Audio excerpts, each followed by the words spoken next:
तो बच्चों हमारे पास एक सवाल गिवन था लास्ट लेक्चर का। At what distance from the centre of earth the value of acceleration due to gravity G will be half that on the surface. मुझे ये बताओ, इसमें असली वाला फॉर्मूला यूज करना चाहिए या नकली वाला? तुम बोलोगे सर इसमें तो असली वाला ही करना चाहिए, है ना, क्योंकि हमें नहीं पता कितना आंसर आएगा, क्या आएगा। तो असली वाला कर लेते हैं। ये हमारा धरती है, ध्यान से देखो। ये इसका रेडियस है आर, लेकिन बोला है यहाँ से कुछ दूर पे जाके, पता नहीं कहाँ, कितना दूर पे जाके, यहाँ पे इसका वैल्यू क्या हो जाता है, G0/2। करेक्ट, ऐसा ही होता है। तुम बोलोगे हाँ। अगर धरती के सरफेस पे G0 था तो यहाँ G0/2 हो जाता है। क्या हमने इसका फॉर्मूला पढ़ा है कि h हाइट पे जाके GH का फॉर्मूला क्या होता है? तुम बोलोगे हाँ पढ़े हैं। Gm/, स्मॉल, अगर ये पूरा डिस्टेंस यहाँ से लेके यहाँ तक है तो रेडियस r+h², ऐसा कुछ होल स्क्वायर। और जीएम को हम क्या लिख सकते हैं? तुम बोलोगे सर जीएम को आप G0 r e² भी लिख सकते हैं कि नहीं लिख सकते हैं? याद करो। तो वही वाला फॉर्मूला लगा देते हैं ना दोस्तों, वही वाला हम्म। फॉर्मूला लगा देते हैं। क्यों ममता? मैं लगा देता हूँ G0 r, आर मतलब radius of earth, upon upon upon क्या लिखना था हमको, r²। आर ही आर लिखना स्क्वायर में क्या, मतलब। r² में कितना दूर गया यहाँ से, देखो। Eight what distance from the centre of अर्थ, तो मान लो सेंटर ऑफ अर्थ से सीधा स्मॉल आर पे गया, मान लेते हैं स्मॉल आर पे गया, तो सीधा स्मॉल आर नीचे लिखो, स्मॉल r²। और इसका वैल्यू जीएच का कितना दिया, जीएच का वैल्यू दिया G0/2 दिया है ना, हम्म। G0/2। ठीक है, सॉल्व कर दो, खत्म करो, खत्म करो ना। G0 से G0 मारा जाएगा। ठीक है, r² बराबर क्या हो जाएगा, r² बराबर हो जाएगा 2r, या r बराबर हो जाएगा √2r। √2 को ओपन करते हो तो 1.414 आता है, ये आंसर है। ठीक है, अरे √ को खोलोगे 2 को तो 1.414 आएगा इंटू आर। अच्छा, R² होगा, सॉरी। G0 r² होता है ना। आइए हाँ। बच्चों, आज हम लोग बात रुको। करने वाले हैं। बोलो बोलो, बताइए। वो कह रही है कि रुको। ओके, अब हम लोग बात करने वाले हैं कुछ नया चीज के बारे में, जिसका नाम है पोटेंशियल एनर्जी। जब मैंने पोटेंशियल एनर्जी बताया था या कंजर्वेटिव फोर्स के बारे में मैंने जब पढ़ाया था, तो उस वक्त मैंने बोला था कंजर्वेटिव फोर्स हर उस फोर्स को बोलेंगे जिसके सफिक्स में क्या लगता हो, पोटेंशियल। याद आ रहा? इलेक्ट्रोस्टैटिक पोटेंशियल, ग्रेविटेशनल पोटेंशियल, याद आ रहा सब कुछ? बोलोगे अरे हाँ हाँ सब सर। कुछ याद आ रहा, धुंधला धुंधला। और वहां हम लोग एक फॉर्मूला पढ़े थे, है ना, वहां हम लोग एक फॉर्मूला पढ़े थे हाइट की वजह से potential energy due to height. क्या था फॉर्मूला, बताना तो। तुम बोलोगे सर वो तो mgh था। तो वो mgh कहाँ से आया है फॉर्मूला? आज उस फॉर्मूला को प्रूव करेंगे हम, क्योंकि h अगर बहुत ज्यादा बढ़ा दिए तब तो ये फॉर्मूला काम नहीं करना चाहिए, तो जवाब है यस। लेकिन हम लोग कितना लेते हैं, 100 मीटर, 500 मीटर, 200 मीटर, तो खूब काम करता है, ये खूब काम करता है। तो आइए आज हम लोग पढ़े न्यू टॉपिक के बारे में। हम बात कर रहे हैं पोटेंशियल एनर्जी। जो चीज इसके बारे में तुम लोगों को पता होगा वो बताते चलना, ठीक है। मुझे बताओ पोटेंशियल एनर्जी क्या किसी तरह का ये फिजिकल क्वांटिटी है? तुम बोलोगे नहीं सर ये तो किसी तरह का फिजिकल क्वांटिटी नहीं है। तो मैं लिख सकता हूँ it is not a physical quantity. क्या ये किसी तरह का फिजिकल क्वांटिटी है? It is not a physical quantity. क्यों? क्योंकि इसको मेजर नहीं किया जा सकता, पता है ना। हमेशा इसके चेंज को मेजर करते हैं, कितने लोगों को ये बात पता है? हमेशा हम लोग इसके चेंज को मेजर करते हैं, याद है ना। Change in potential, delta U, तुम बोलोगे हाँ। इसका कोई यूनिक वैल्यू होता है? नहीं, does not have unique value. पता ही नहीं है, कैलकुलेट ही नहीं कर सकते, so does not have unique value, है ना। इसका यूनिक वैल्यू नहीं। ये किस चीज के ऊपर डिपेंड करता है, रेफरेंस, है ना। रेफरेंस आप कहाँ से ले लो उसके ऊपर डिपेंड करता है। क्या डेल्टा यू डिपेंड करता है? सोच के बताना, मैं बोल रहा हूँ change in potential energy depend करता है फ्रेम ऑफ रेफरेंस पे। बोलो। नहीं, नहीं नहीं करता करता। है। देखो ध्यान से सुनना मैं क्या बोल रहा हूँ। एकदम ध्यान से सुनना ममता, तुम भी। Potential energy frame of reference पे डिपेंड करता है, मैं ये बोला हूं पहला स्टेटमेंट। दूसरा मैं बोल रहा हूं change in potential energy frame of reference पे डिपेंड नहीं करता। गॉट इट या नहीं गॉट इट? दोनों में अंतर समझ आया? Yeah. ठीक है, ये तो सीधा पोटेंशियल एनर्जी है, तो मैं लिखूंगा depends on frame of reference. Yogesh दादा ठीक है ना, depends on frame of reference. अच्छा, ठीक है, ठीक है। क्या हम इसको डिफाइन कर सकते हैं? तो बहुत मुश्किल है, तो लिख देते हैं नॉट डिफाइंड। हो सकता है आगे तुम लोग साइंटिस्ट बनो तो डिफाइन कर दो, अभी तो डिफाइन करना बहुत ही मुश्किल है। ठीक है, अब मैं बात करने वाला हूं चेंज इन पोटेंशियल एनर्जी का। मैं किसका बात करूंगा Mamta? Change in potential energy. Potential.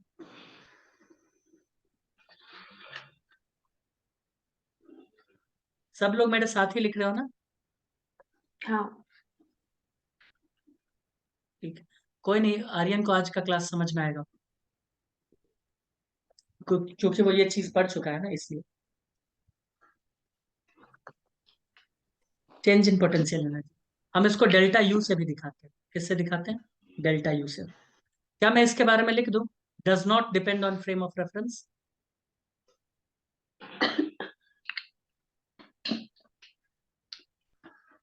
तुम बोलोगे हाँ, लिख लो does not depend on frame of reference.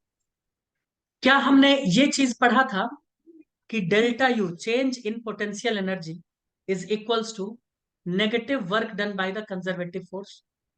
तुम बोलोगे हाँ, ये तो पढ़े थे, ये तो हमने हाँ. पढ़ा था। ये ऑलवेज वैलिड है, ये जीवन में हर जगह वैलिड है, हर जगह वैलिड है। तुम बोलोगे अच्छा, यस। तो क्या इसकी जगह हम ये भी लिख सकते हैं work done by the gravitational force? वो भी चेंज इन पोटेंशियल एनर्जी होगा। अरे कंजर्वेटिव फोर्स है ना ग्रेविटेशनल फोर्स, तुम बोलोगे हाँ. हाँ। तो मैं ये भी लिख हाँ. सकता हूँ work done by the gravitational force.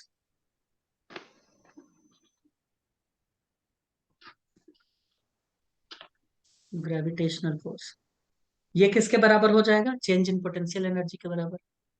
किसके बराबर होगा? Change in potential energy. तुम बोलोगे हाँ होगा, बिल्कुल होगा, है ना, बिल्कुल होगा। ठीक। अब मुझे एक बात बताइए, अब मुझे आप एक बात बताइए, चेंज इन पोटेंशियल एनर्जी को कैसे लिखे? तुम बोलोगे आपने डेल्टा यू लिखा है ना, आप इसको ऐसे लिखो कि, देखो आप इसको ऐसे लिखो कि डेल्टा यू बी। देखो मान लो डेल्टा यू बी को हम कैसे, डेल्टा यू को कैसे लिख सकते हैं? You B minus U A. मान लो बी को हमने माना है फाइनल पोजीशन, रेफरेंस हम दोनों को लेके चल रहे हैं, तो इसके बीच का हम मान रहे हैं डेल्टा यू। तो you B minus you A को मैं लिख देता हूँ, है ना। वैसे ग्रेविटेशनल फोर्स के लिए वी यूज करते हैं वर्ड, तो मैं लिख देता हूँ भी। क्या यूज करते हैं? भी, भी, एस टी यू बी। मैं भी लिख दूं? हाँ. ठीक है, किसी की तरफ से आवाज आ रहा है, किसी की तरफ से आवाज आ रहा है। Mute mute mute. देखो मैं लिख रहा हूं एक पॉइंट है वी ए, एक पॉइंट का पोटेंशियल एनर्जी कितना? V A. दूसरे पॉइंट का पोटेंशियल एनर्जी कितना? V B. तो इन दोनों का माइनस मैं लिख सकता हूं negative of work done by G F. G F यहाँ पे कौन है? Gravitational force. बोलो कोई दिक्कत?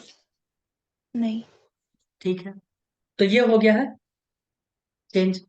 अब मान लो, अगर मान लो इफ, इसको ऐसे भी तो लिख सकते हैं डेल्टा, सॉरी भी, delta V is equals to minus work done by G. इसको ऐसे भी तो लिख सकते हैं if V B is equals to zero.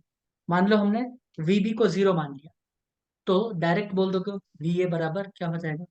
Minus W G. ये भी हो सकता है, तो बोलोगे हाँ हो सकता है।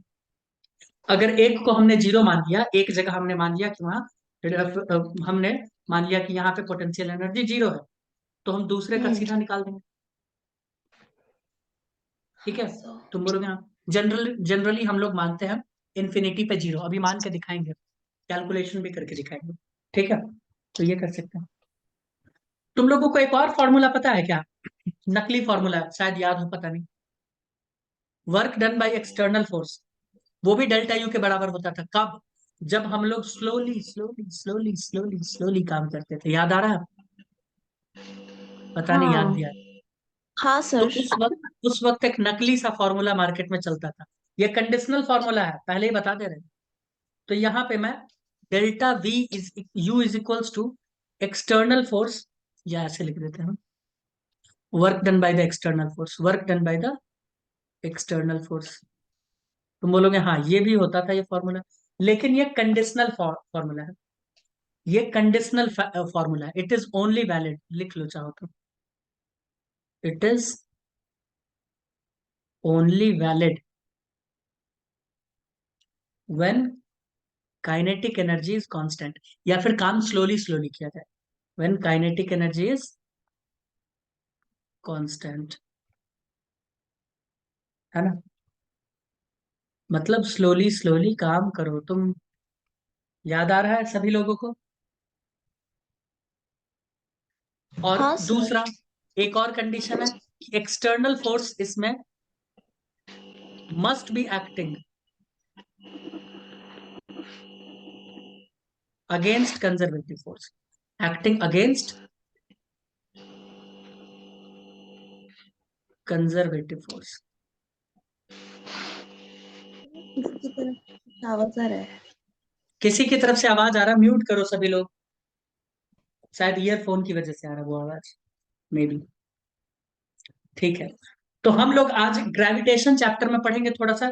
ग्रेविटेशनल पोटेंशियल एनर्जी क्या होता है उसके बारे में जानेंगे, उसका एक दो डेफिनेशन सीखेंगे। उसके बाद हम लोग जानेंगे ग्रेविटेशनल पोटेंशियल क्या होता है।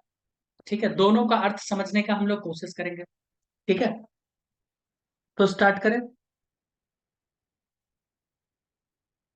हाँ सर। हाँ हाँ। सर। ओके, तो मैं लिखता हूं, मैं पढ़ता हूं, तुम लोग म्यूट रहना, ठीक है?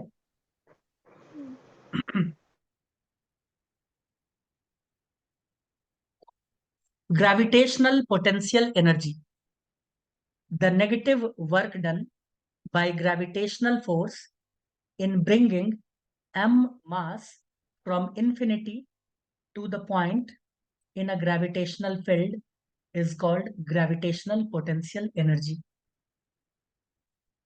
stored in that mass.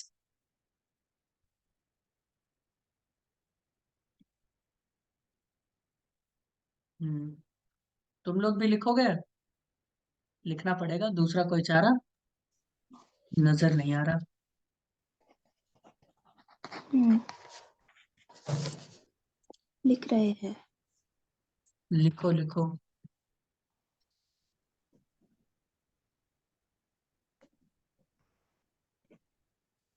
हम्म।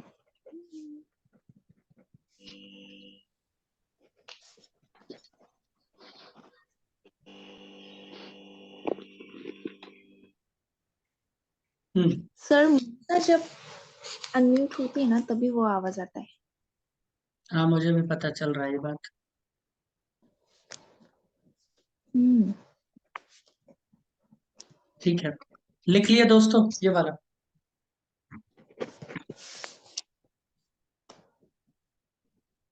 हाँ।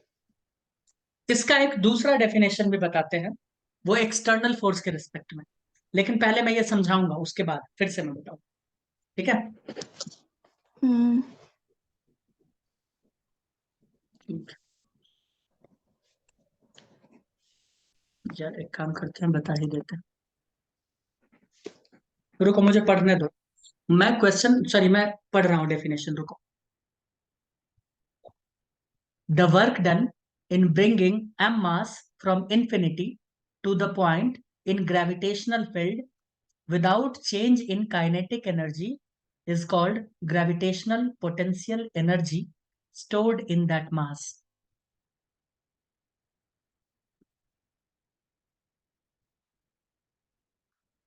मास्क नहीं, मास।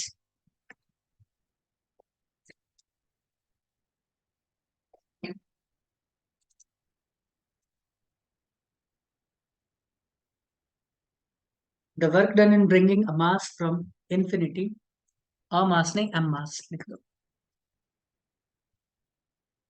M mass from infinity to the point in gravitational field without change in kinetic energy is called gravitational potential energy stored in that mass. ये दोनों डेफिनेशन हमने लिख लिया।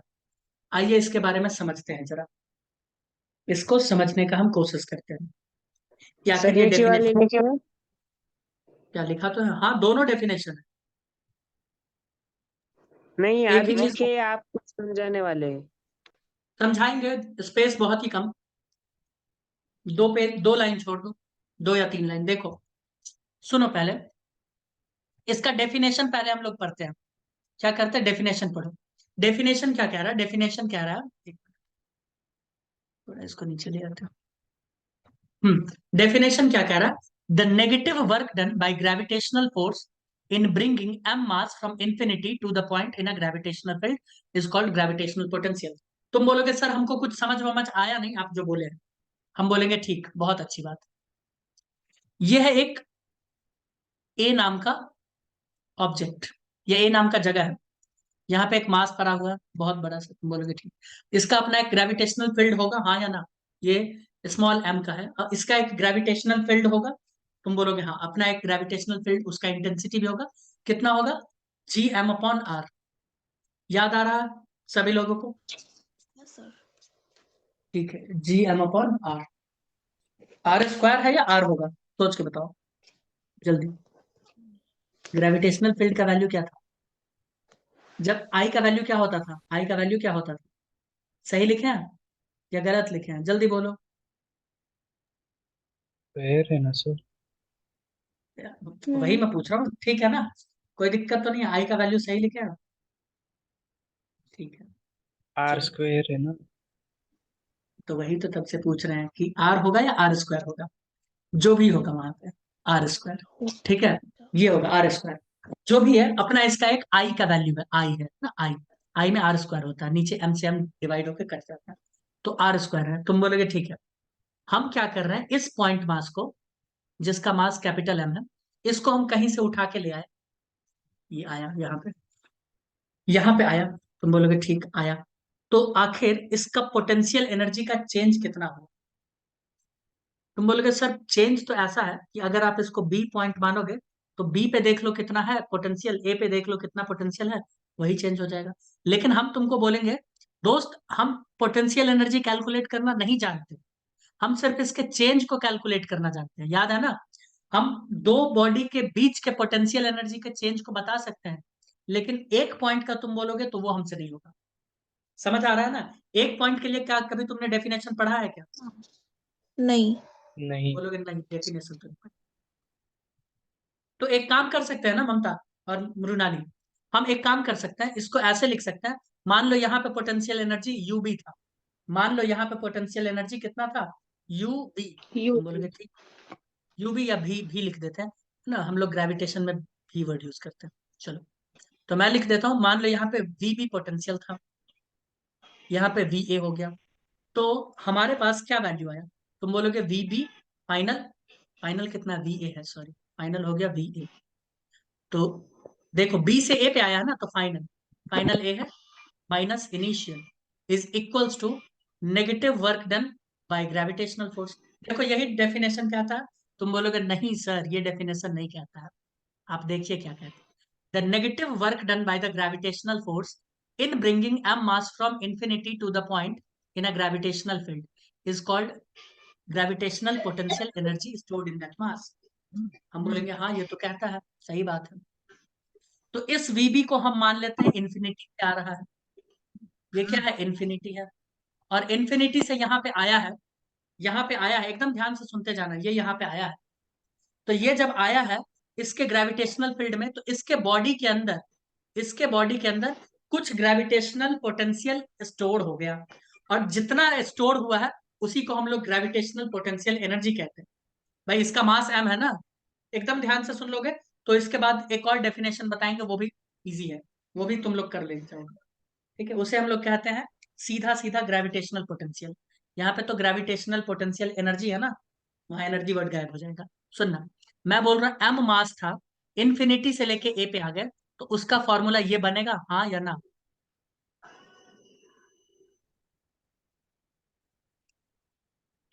इन्फिनिटी पे हमने माना ये पोटेंशियल, यहाँ पे माना ये पोटेंशियल, तो दोनों का change work done by gravitational force ही तो होगा, हाँ या ना? बताइए।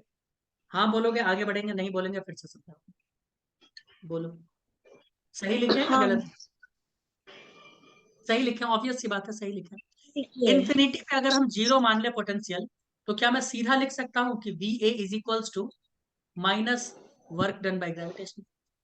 यानी ये बॉडी जब यहाँ पे पहुंचता है, जब ये बॉडी यहाँ पे पहुंचता है, तो इसके अंदर कितना पोटेंशियल एनर्जी स्टोर्ड होगा? जितना इस पॉइंट का पोटेंशियल एनर्जी होगा उतना ही स्टोर्ड होगा, हाँ या ना? अरे हाँ हाइट में सर। भी तो हम लोग यही मानते थे कि जमीन को के रेफरेंस जीरो मान लेते थे, ऊपर गया तो mgh स्टोर हो गया, वहां का पोटेंशियल एनर्जी याद आ रहा है? तुम बोलोगे अरे हाँ याद आ रहा है, हाँ सर। ठीक है, बहुत अच्छी बात। तो ये डेफिनेशन हमारा पूरा हो गया। डेफिनेशन कहता है कि किसी भी पॉइंट को, किसी भी पॉइंट मास को अगर आप इन्फिनिटी से उठा के ले आते हो, अगर आप इन्फिनिटी से उठा के ले आते हो किसी भी ऐसे ग्रेविटेशनल फील्ड में, ये है स्मॉल एम और ये है कैपिटल एम, इसको उठा के लाया है बी पॉइंट से ए पॉइंट पे, तो उस वक्त जो बॉडी के अंदर एनर्जी स्टोर होता है वो एक्चुअली उसका चेंज इन पोटेंशियल एनर्जी, जो कि ग्रेविटेशनल फोर्स के द्वारा जो वर्क किया गया उसी के बराबर होता है। तुम बोलोगे ठीक, समझ आ गया। दूसरा डेफिनेशन क्या कहता है? दूसरा डेफिनेशन कहता है, पढ़ो, the work done in bringing M mass from infinity to the point in gravitational field without change in kinetic energy is called gravitational potential, है ना? इसे क्या कहते हैं? Gravitational potential. इसमें ध्यान देने वाली बात क्या है, ध्यान से देखो,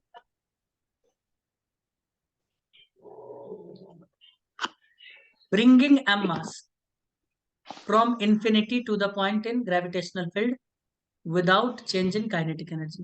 तुम बोलोगे ये नोट करने वाली बात है, हम बोलेंगे यस। ऊपर देखो, इसमें क्या दिया है, ऊपर देखो, work done by gravitational force, दिख रहा है, in bringing M mass from infinity to the point. यहाँ पे ब्रिंगिंग एम मास सीधा लिखा है, और यहाँ पे कौन लेके आ रहा है ये भी लिख दिया, बाय ग्रेविटेशनल फोर्स लिखा है ना? क्या लिखा? By gravitational. अरे डेफिनेशन में अंतर समझ आया दोस्तों थोड़ा सा? हाँ सर।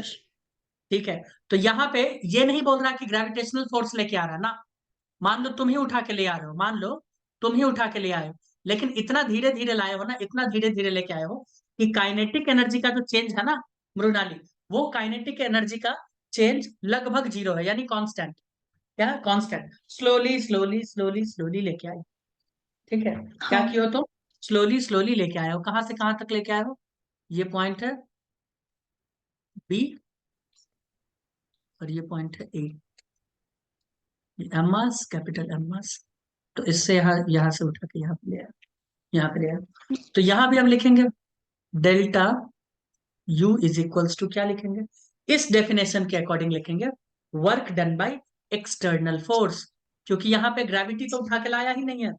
कौन लाया है भैया? एक्सटर्नल फोर्स लाया है। लेकिन ये फॉर्मूला इसलिए यूज कर रहे हैं क्योंकि काइनेटिक एनर्जी, यहाँ पे देखो, चेंज इन काइनेटिक एनर्जी क्या है? Without change in kinetic energy, change in kinetic energy constant है, इसीलिए हम ये फॉर्मूला लगा।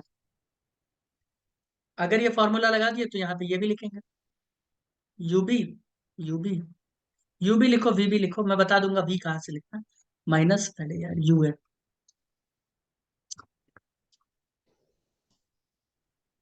अभी तो, अरे यार मिट गया भाई, चलो ना अभी यू ही पकड़ लो, U A is equals to work done by external force, तो यू ए को फाइनल माइनस इनिशियल करना था। और तुम लोग कुछ मत बोलना है ना, मूर्ति बन के बैठना क्लास में कि सर गलत लिख रहे हो और सही लिख रहे हो। If U B is zero, अगर हम यूबी को जीरो मान लें इन्फिनिटी, तो यू ए बराबर हो जाएगा work done by external force. ये फॉर्मूला कब लगाओगे? जब काइनेटिक एनर्जी का चेंज कांस्टेंट हो। क्या हो? काइनेटिक एनर्जी का चेंज कांस्टेंट। बताइए कोई दिक्कत? बोलोगे नहीं कोई दिक्कत नहीं। और इसको वी मत रखो, इसको यू कर लो, है ना? इसको यू कर लो, थोड़ा सा गोल घुमा दो। क्यों मैं बोल रहा हूँ अभी बताऊंगा। क्योंकि एक फॉर्मूला बनाएंगे उसमें वी आएगा, ग्रेविटेशनल एनर्जी, सॉरी पोटेंशियल में सीधा इसको कर दो वी, यू। वी, यू, हाँ यू। स्टैंडर्ड फॉर्मेट यूज करते हैं बस इसीलिए। चलो ठीक है, नहीं हाँ। तो लिखने के लिए तो तुम कुछ भी लिखो, बस समझ में आना चाहिए, वो तो रिप्रेजेंटेशन का तरीका है ना। आइए, अब हम लोग क्या करेंगे, एक डेफिनेशन लिखेंगे, और वो डेफिनेशन मैं कॉपी पेस्ट कर रहा हूं। तुमको तब सिमिलैरिटी समझ में आएगा कि कितना ज्यादा सिमिलर, ये कितना ज्यादा सिमिलर है।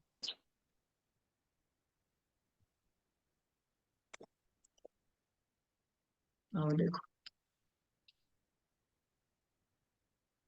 डेफिनेशन देखो क्या है। यह एनर्जी है ना दोस्त, एनर्जी को हम हटा देंगे। डेफिनेशन क्या है, ग्रेविटेशनल पोटेंशियल, खत्म, एनर्जी खत्म हो गया। अब क्या है, the negative work done by gravitational force, gravitational force in bringing, M mass नहीं, अब क्या लिखोगे, यूनिटी मास, क्या लिखोगे, यूनिट मास, या यूनिटी भी लिखते हैं, unit mass from infinity to the point in a gravitational field is called, is called gravitational potential at that point. क्या कहते हैं, एट दैट पॉइंट। डेफिनेशन लगभग सेम लग रहा होगा, तुम बोलोगे हाँ लगभग।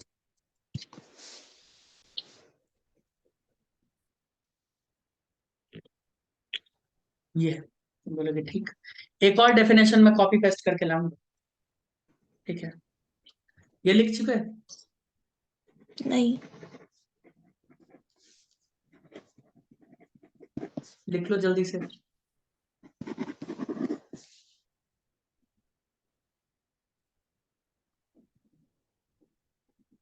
लिख चुके हैं, लिख चुके हैं, रुको मैं कॉपी पेस्ट करके लाता हूँ। फिर जिसको बोलेंगे ना डेफिनेशन पढ़ने के लिए, वो जरा डेफिनेशन पढ़ना, ओके ममता, हाँ सर। पढ़ पाओगी,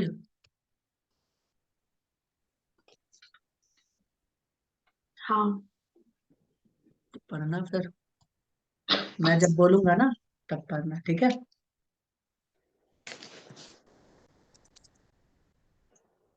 हाँ, the work done in bringing unit mass, इसमें भी क्या करना पड़ेगा, unit mass from infinity to the point in a gravitational field without change in kinetic energy is called gravitational potential at that point। बस हो गया। हम्म। ऐसा समझाएंगे तुम लोग बोलोगे सर मजा दिला दिया आप तो।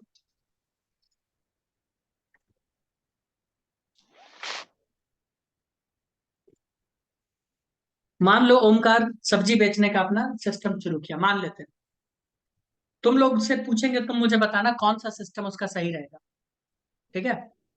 पूछे पूछे, हम्म। ओमकार क्या चीज का सब्जी का, क्या कौन सा सब्जी बेचना चाहोगे, बोलो। मान लो आलू बेचता है, क्या है? आलू नहीं, आलू थोड़ा अजीब हो गया। मान लो मैंगो बेचता है, मैंगो बेच रहा है, ठीक है। तो उसने बोला कि 3 किलो मैंगो मैं दे रहा हूँ, 3 kg मैंगो मैं दे रहा हूँ, कितना, 70 रुपीज का, मान लो। अपना रेट बोर्ड पे दाम लगाया है, 3 kg मैंगो कितना रुपए का, 70 रुपए का। उसके बाद उसने लगाया है 7 kg आलू, है ना, मान लो आलू है, ये मैं जानबूझ के बता रहा हूँ इसको इजी भाषा में समझाने के लिए। मान लो 7 kg आलू लगाया है उसने, 53 रुपीज का मान लो। फिर उसने लगा रखा है 4 kg अनियन, मान लो कितने का लगा रखा है, 23 रुपीज का, है ना, 23 रुपीज। तो तुम मुझे बताओ, जब हम इसके पास जाएंगे कि ओमो मुझे 1 किलो मैंगो दे दो, तो कैलकुलेशन इजी होगा, महंग इसके लिए मुश्किल पड़ जाएगा, ये मेरे लिए भी, क्योंकि इसने 3 के रिस्पेक्ट में सब कुछ कर रखा है। इजी होगा या हम्म। खतरनाक हो जाएगा, बताओ। मान लो मैं 2 किलो लेने गया, 2 किलो, तो कैसे करेगा, तुम बोलोगे सर पहले 3 से ये एक का दाम पता करेगा, फिर उसको 2 से मल्टीप्लाई करके तब देगा, यही होगा ना इसका अर्थ। हाँ सर। हाँ सर। अगर मैं इसके पास चला गया आलू लेने के लिए कि रामू 3 किलो आलू दे दो, तो इसका तो रेट तो 7 किलो का इसको पता है, 3 का तो पता ही नहीं, तो इसमें भी मुश्किल है। अब मैं अनियन लेने गया उसके पास, बोला छोटू 9 kg अनियन दे दो, तो उसमें भी दिक्कत हो जाएगा, हाँ या ना। हम्म। तो इससे बचने के लिए इसको क्या करना चाहिए था? तुम बोलोगे सर ये बहुत मूर्ख है, इसको क्या करना चाहिए था ना, सब कुछ के यूनिट केजी का मास पता करना चाहिए था। किसका? यूनिट केजी, यानी 1 kg का। 1 kg का इसको पता होता तो वो झट से बता देता, 2 kg 3 kg जितना भी लेना है उससे सीधा मल्टीप्लाई करते, हाँ या ना। बताओ दोस्तों, बोलो ममता, हाँ हाँ या सर। ना। हाँ बिल्कुल सही। सर। तो अगर हमको किसी भी चीज का कैलकुलेशन इजी करना है, तो यूनिट के उसके यूनिट मास के बारे में अगर जानकारी रहेगा तो हम कर सकते हैं। तुम बोलोगे हाँ कर तो सकते हैं।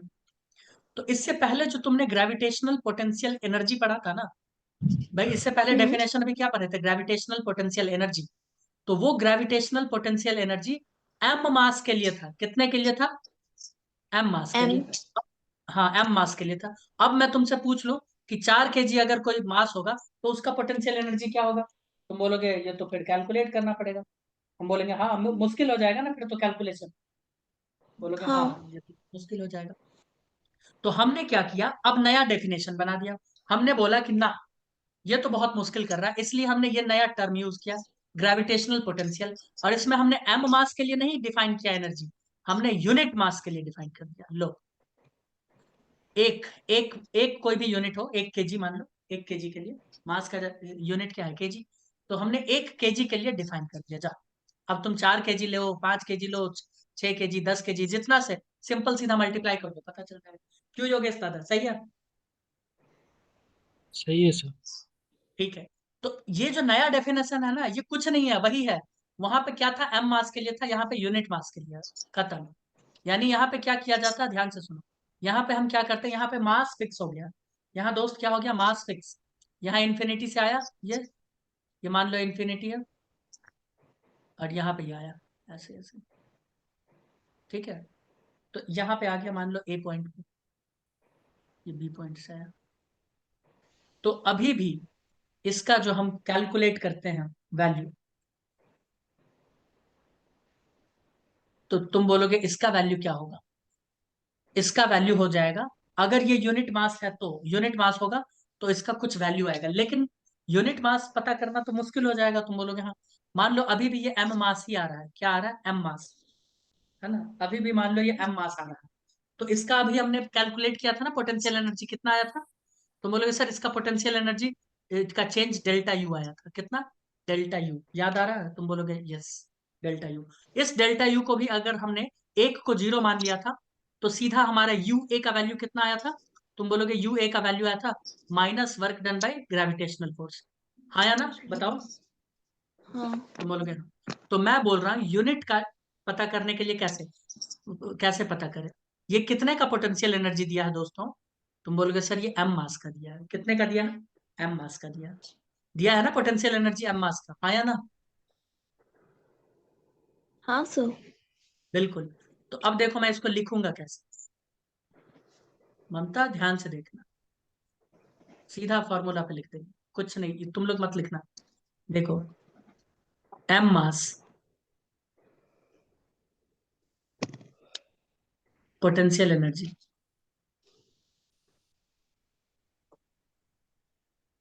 कितना था? यू था, यू था।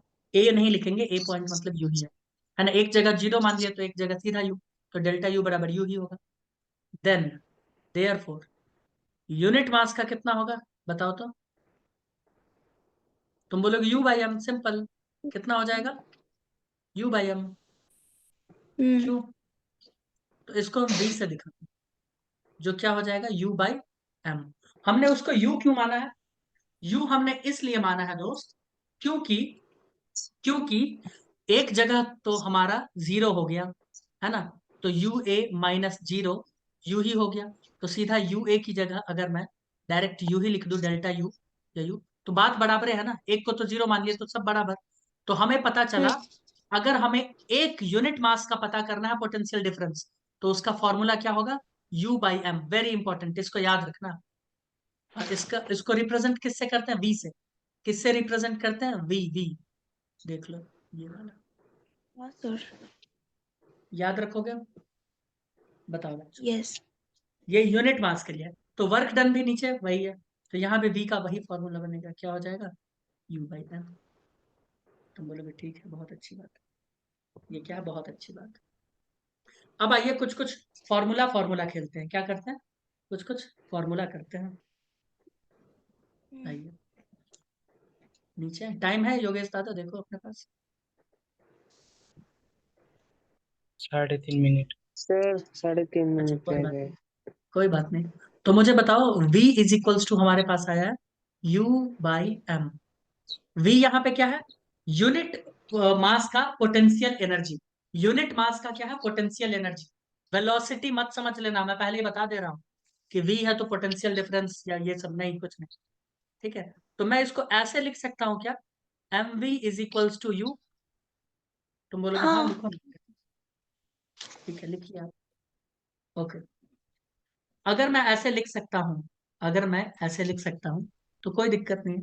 अगर मैं तुम्हें बोलूं कि हम इन सब को आर के रिस्पेक्ट में डिफरेंशिएट करें, आर क्या है? दूरी, सेंटर से वो इंफिनिटी का दूरी, जहां से वो आया है बंदा, है ना, जहां से वो आया है उसका दूरी, अगर उसके रिस्पेक्ट में डिफरेंशिएट कर दे तो तुम बोलोगे कर दो, तो मैं लिखूंगा डिफरेंशिएट,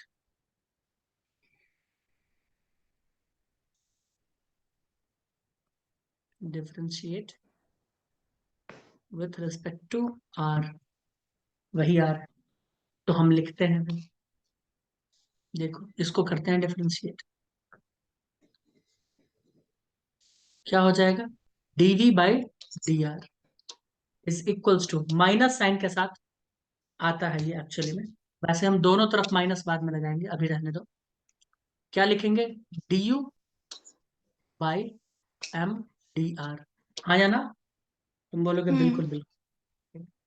ठीक है, अब देखना हम कैसे फॉर्मूला से फॉर्मूला बनाएंगे। टाइम है क्या अपने पास योगेश दादा? सर 2 1.5 मिनट है। मिनट। अच्छा तो ठीक है, हम लोग देखो क्या करेंगे, दोनों तरफ हम माइनस साइन से मल्टीप्लाई कर देते हैं, तो ये हो जाएगा माइनस डीवी, क्या हो जाएगा? माइनस, अरे टच क्यों नहीं हो रहा, minus DV by D R is equals to minus D U by M D R. D U by M को क्या लिख सकती हो तुम? बताओ डी यू बाई एम को क्या लिखा जा सकता है? ग्रेविटेशनल फोर्स, भाई ये तो ग्रेविटेशनल फोर्स का ही वर्क डन है ना, U by M gravitational force का ही वर्क डन है, जिन्हें नहीं पता वो जान लें।